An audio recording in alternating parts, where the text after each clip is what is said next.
Thank you.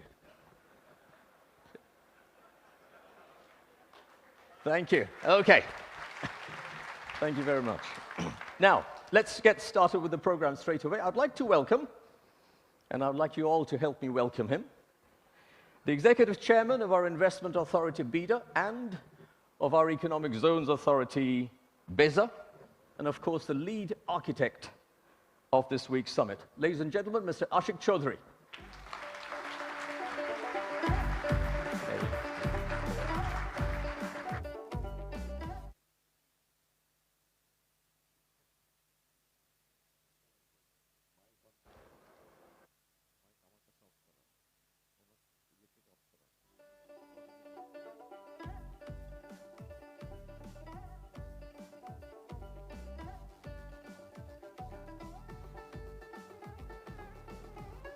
Okay. Yes. Yes. Without technical difficulty, any session is a waste of time.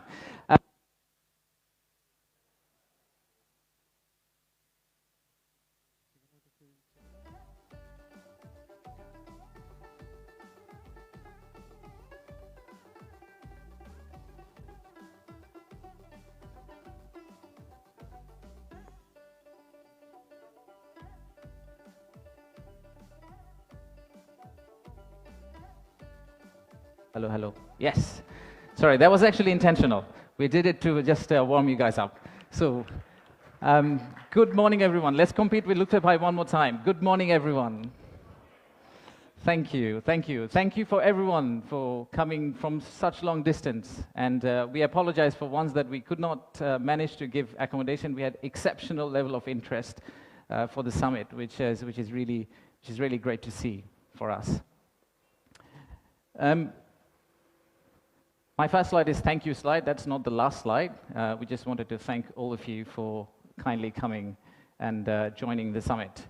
So the purpose of the summit is today, sitting in this forum, we would like to say that we are open for business, and we're really committed to win business from all of you. And to do that, we have already thrown Lutfi Siddiqui at you, not literally, but verbally. We'll also throw a Nobel Prize winner at you. We'll do anything to make sure that we win business from you. But first, I would like to take you to future. Let's think about a movie, Back to the Future. Let's go into that set and imagine that we are in 2035. In 2035, how would Bangladesh look like? You'll all be here again. My successor is going to be here presenting. That will be the 10th investment conference for us. And in that conference, we will not be talking about a rising economy, but we'll be talking about a regional manufacturing powerhouse. A country that's connecting east to the west, a bridge that connects Himalayas to Bay of Bengal, a manufacturing hub that is infested by global investors and local investors who are now exporting to the rest of the world. That vision, that imagination is what's driving us today. But it all started actually about 8 months ago. So from the future, let's go back in time to August 5th, 2024. It's a personal story for almost all of us. Unfortunately, I was in Singapore in an investment banking trading room, but my family was here. My wife was on summer holidays. My brother, who came from Cambridge for summer holidays as well, they were all out on street, part of the protest. So at around noon Singapore time, I asked them, what's going on? What's happening in Dhaka? So what they did was they were part of a crowd. They looked forward. They took a selfie. Sorry, not a selfie, a photo what's ahead of them, and they turned back and took another photo of what's behind them. So this first photo was what was ahead of them, and this one was what was behind them. So we need to digest exactly what happened at that time. The young population, the entire youth, was out on street, demanding transparency, demanding opportunity, demanding democracy, demanding freedom of speech. And that's what has brought us here today.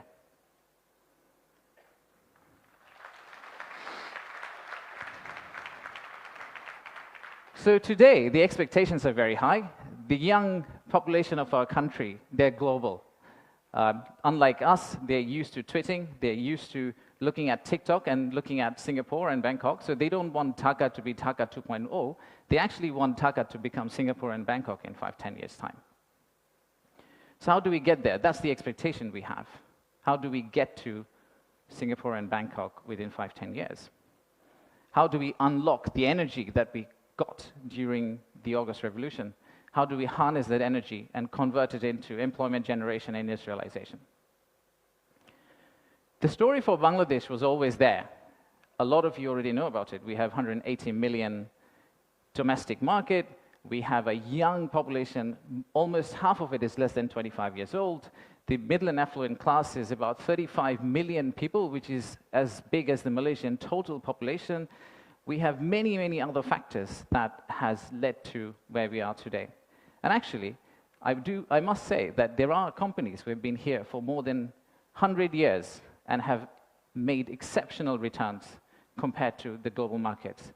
So if you look at some of these companies who have actually operated in Bangladesh for a long, long time, the returns they have got in Bangladesh is actually significantly higher than the global average.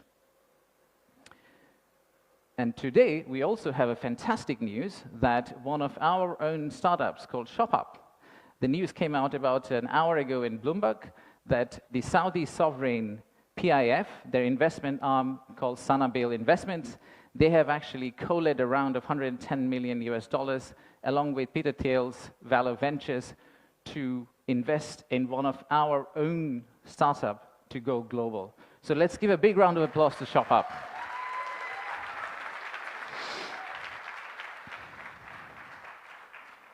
So that's today. That's today. So what's tomorrow?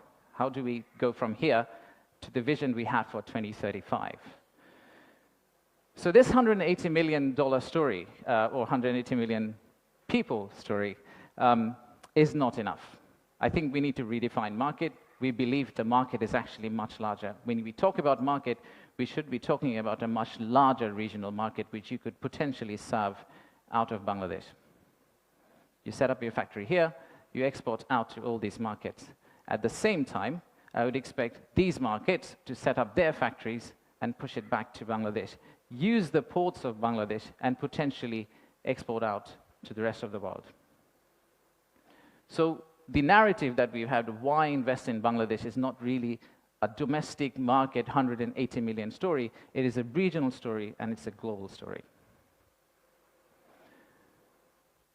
To further strengthen ourselves, we have decided to enhance our port capacity. In Chittagong area, what you see now, we are actually tripling that within the next few years, which is essentially allow this region to consider Bangladesh as one of the biggest logistical hubs. However, that's not all. We need to do a lot more. So at the beginning of interim government's period, we actually decided to talk to more than 200 CEOs and entrepreneurs who actually are doing business in Bangladesh today. And we wanted to understand how can we convert our critics into our ambassadors. They are the only ones who could potentially bring business for us. They are the only ones who, if they travel abroad and say Bangladesh is a great place for business, that's when we are likely to get more investment. So we divided all their complaints into two groups, or the solutions that came out of their complaints. The list of challenges are very long. It's from the Earth to the moon and back. But we whittled it down to a few action items, some of which are short-term wins, so some of that you see here, some of which are actually long-term policy reforms that we would like to also undertake and set the direction of travel for the country in the right course so that the incoming government, the next government, the political parties who come and start driving this economy, they can follow the same script for us. I'll give you a few examples. Let's start with, we talked about a true one-stop service. There are two elements of one-stop service. The first one is the human element, and then there is the digital element. In the human element piece, what we have decided to do is we are going to co-locate the primary agencies, the high touchpoint agencies for our investors in one location.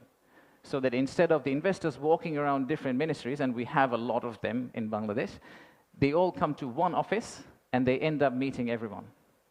We've also decided, like banks, and I am from banking, I guess that helped, that we are going to set up a relationship management team under BIDA.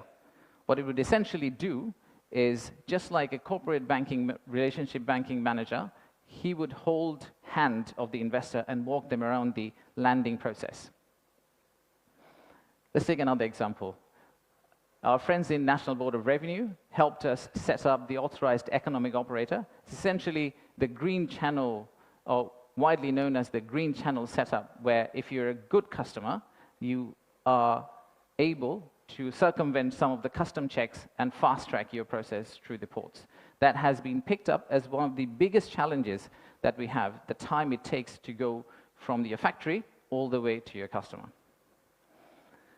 And finally, let me show you one more example of policy change. So as you all know, there are many government agencies. We also know there's private sector. The dialogue between private sector and government agencies has not necessarily always been the most collegial. So how do we break that apart? The first thing we need to do is to club the government agency into one. We need to show one face. We need to be one outfit for our customers, our investors, and then create a bridge between our private sector and the government of Bangladesh. So what we are planning to do is to set up a private sector advisory council that will actually counsel the head of state directly on a regular basis, essentially voicing the changes that they would want to drive the economy forward. So these are some of the examples of what we are planning to do. And if we are able to do that, we do believe that we will get to the end, the vision we have for 2035. Now, of course, there are many, many other factual reasons, statistics, tables, Excel files that I can share with you to tell you why you should invest in Bangladesh. In fact, the next slide will have a QR code which you can scan and download, which will have essentially this presentation. So you didn't have to take the photos of the presentation, by the way. You will have this presentation, and you will also have an appendix of facts and figures and why we think competitively we're actually in a very better place than our competitors. So please watch out for the QR code. But before I go there, I would really like to finish off with this. There are economic reasons to invest in Bangladesh, but I really don't want you to invest in Bangladesh for the economic reasons. If you really think about investing in Bangladesh, think about investing in Bangladesh because of the transformational journey you're going to be part of. For the odd mixture of warmth and resilience our people have, and our century-old culture paired with the shared values that we have with you. So I rest my case here. Thank you very much for coming, and enjoy the rest of the day. Thank you all.